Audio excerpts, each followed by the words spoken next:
বাঙালির এক অত্যন্ত প্রিয় জায়গা দক্ষিণেশ্বর মন্দির, যেখানে রয়েছে শ্রীরামকৃষ্ণের পদধূলি আর তারই পূজিত মা ভবতারিণী, যেখানে মা এখনো সদা জাগ্রত বলে সবার বিশ্বাস। সেখানেই আজ আমরা চলে এসেছি। হ্যাঁ বন্ধুরা, ট্রাভেলার কুইন ববিতা আজ চলে এসেছে দক্ষিণেশ্বর মন্দিরে। এই মন্দির কখন খোলা থাকে এবং এখানে আর কি কি দেখার আছে, এই সব তথ্য জানার জন্য আজকের ভিডিওটি পুরো দেখার অনুরোধ রইল। ট্রাভেলার কুইন ববিতা চ্যানেলে সবাইকে স্বাগত। আর আমার ভিডিওটি যদি ভালো লেগে থাকে তবে অবশ্যই সাবস্ক্রাইব করার অনুরোধ রইল। হ্যাঁ বন্ধুরা, এখন দক্ষিণেশ্বর মন্দিরে আসা আগের থেকে অনেকটাই সোজা হয়ে গেছে। কলকাতার যে কোনো প্রান্ত থেকেই বাসে, ট্রেনে বা মেট্রো করে চলে আসুন দক্ষিণেশ্বর।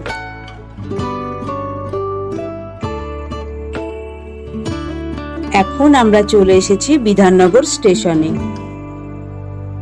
আর এখান থেকে ট্রেনে করে যাব দক্ষিণেশ্বর। আর টিকিট মূল্য মাত্র 5 টাকা। ট্রেন থেকে নেমে একটু এগিয়ে এসে রানী রাসমণি স্কাইওয়াক দেখা যাবে। এই স্কাইওয়াক দিয়ে সোজা হেঁটে চলে আসুন। অরিজিৎ হাই বল।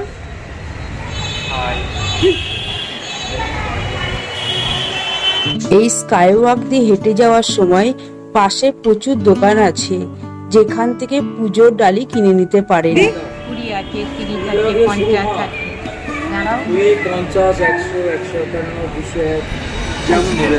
আচ্ছা, এগুলো নিয়ে ঢুকতে দেবে? তাহলে সব মানে ফুল টুল সব কিছু আচ্ছা, ধূপ ধূপ মোমবাতি? না, ধূপ না, নারকেল নয়, আচ্ছা আচ্ছা, মালা নয়, বড় মালা নয়। এই ফুল আর এই ডালিটা নিয়ে আর কাপড় টাপড় এগুলো নিয়ে রাখো। শাড়ি নিতে পারেন। শাড়ি কত এই শাড়িগুলো? ডালি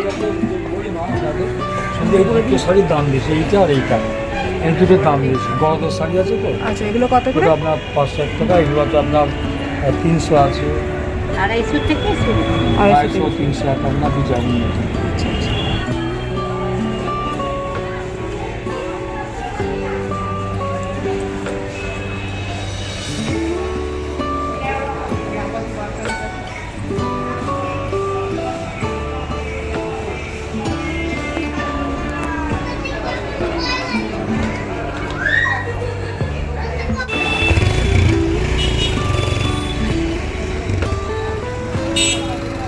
এই সিংহদুয়ারের সামনে চলে আসলাম। দক্ষিণেশ্বর মন্দির প্রত্যেক দিন সকাল 6টা থেকে দুপুর 12:30 এবং দুপুর 3:30 থেকে সন্ধ্যা 6:30টায় সন্ধ্যা আরতির পর বন্ধ হয়ে যায়। বছরের যে কোনো সময় এই মন্দিরে যাওয়া যায়, তবে অমাবস্যা এবং বিভিন্ন পূজার দিনগুলিতে এখানে প্রচুর ভিড় হয়।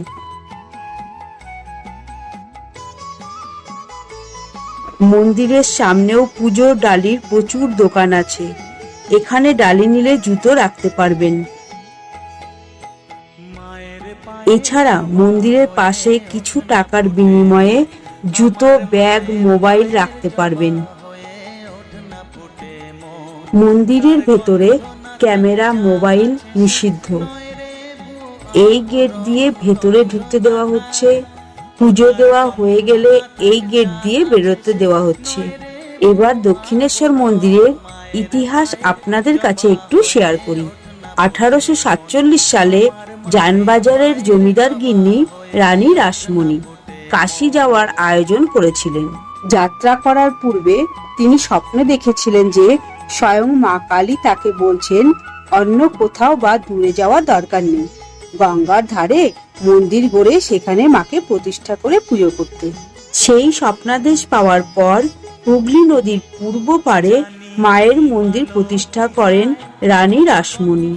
মন্দিরের প্রবেশদ্বারের সামনে তৈরি করা হয়েছে স্বামী বিবেকানন্দের মূর্তি।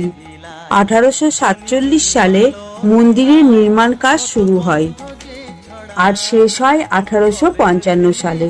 100 ফুট উঁচু নবরত্ন মন্দির এই দক্ষিণেশ্বর। 1855 সালে স্নান যাত্রার দিনে মহা ধুমধাম করে এই মন্দিরে দেবীকে প্রতিষ্ঠা করা হয়। মন্দির গৃহে রূপোর পদ্মের পাত্রের উপর দক্ষিণ দিক করে দাঁড়িয়ে মা ভবতারিণী, নিচে স্বয়ং মহাদেব। একখণ্ড পাথর কেটে তৈরি হয়েছে এই মূর্তি। মায়ের নবরত্ন মন্দির ছাড়াও এখানে রয়েছে নাট মন্দির। বিশাল চত্বরের একদিকে রাধাকৃষ্ণের মন্দির, আর অপরদিকে দুটি সারিতে 12টি আটচালা শিব মন্দির। আর আপনারা যদি মায়ের ভোগ গ্রহণ করতে চান তাহলে সকালে যত তাড়াতাড়ি সম্ভব এসে কুপনটা কিন্তু কেটে নিতে হবে। কুপনের মূল্য 100 টাকা। 12:30টায় তো মন্দির বন্ধ হয়, তখন মাকে ভোগ নিবেদন করা হয়। তারপর 1টা থেকে সেই ভোগ সবাইকে বিতরণ করা হয়। মন্দিরের পাশেই রয়েছে শ্রীরামকৃষ্ণের শয়নকক্ষ। শয়নকক্ষ দেখে আমরা এসেছি মা শারদার ঘর দেখতে। শ্রীরামকৃষ্ণ বিয়ের পর মা শারদাকে দক্ষিণেশ্বর নিয়ে আসেন। শারদা মা দোতলার নহবতখানার একতলায় বসবাস করতেন। নহবতখানা পেরিয়ে চলে আসুন গঙ্গার ঘাটে। এখানকার গঙ্গার ঘাট খুবই সুন্দর। এখন গঙ্গায় সন্ধ্যা আরতি চলছে। পুঁথিবাড়ির বিপরীতে অবস্থিত রানী রাসমণির স্মৃতি মন্দির। আর এখানে পাশে বেশ কিছু দোকানও রয়েছে, যেখান থেকে চাইলে কেনাকাটাও করতে পারবেন। আমার এই ভিডিওটি দেখে কেমন লাগলো তা অবশ্যই কমেন্ট করে জানাবেন। আর যদি ভালো লাগে তাহলে অবশ্যই সাবস্ক্রাইব করে দেবেন। আবার দেখা হবে পরের ভিডিওতে। তো মা সবাইকে ভালো রাখুন, সুস্থ রাখুন।